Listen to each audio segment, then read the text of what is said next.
Radio Espace, les grandes gueules. Leur spécialité, c'est la démesure totale. Tant qu'ils ne changeront pas, nous ne changerons pas non plus. Les grandes gueules, à suivre tous les jours sur la radio d'opinion. Radio Espace. Les conseils des grandes gueules, évidemment, on revient sur ce dossier hier. Vous en parlez, ce contrat de travail, Moussa, où vous en êtes?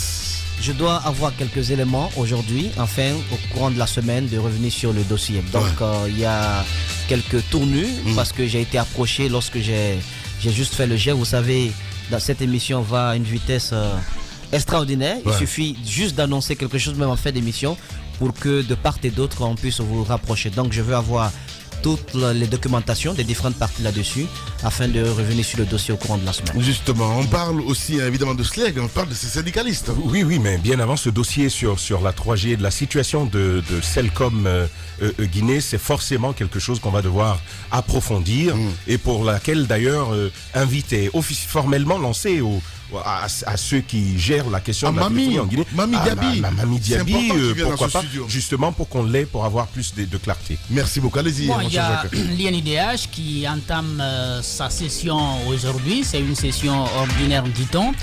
L'INIDH, il se trouve, n'a plus de président depuis que Ali Diaby a démissionné.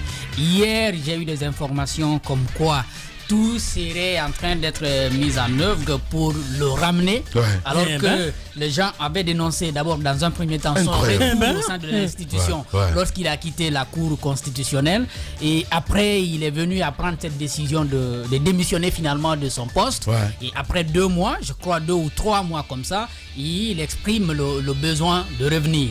On ne sait pas, peut-être qu'on saura tout d'ici la fin de cette session qui s'ouvre aujourd'hui. Est-ce que c'était la raison pour laquelle il avait démissionné entre les 4 murs en voulant garder l'information et garder la lettre de démission dans le tiroir, en faire un chantage? On l'avait dit ici dans ce studio. Et je vous ai prévenu de faire attention les gars, parce qu'on peut se servir de vous. 3 mois après, Jacques Lévaleno me dit qu'il a envie de revenir. Ils sont en train de négocier pour qu'il revienne. Il faut être sérieux. Oui, il faut être sérieux. Merci à vous tous. Mohamed Diaby a réalisé cette émission. Mesdames et messieurs, dans un instant sur Espace TV, la rediffusion de votre journal avec Moussa Moïsila. Et sur Radio Espace, c'est Arnaud Béchier qui vous retrouvez pour Zik, l'espace et la matinée. Nous, on se pince ce soir à 20h sur Radio Espace.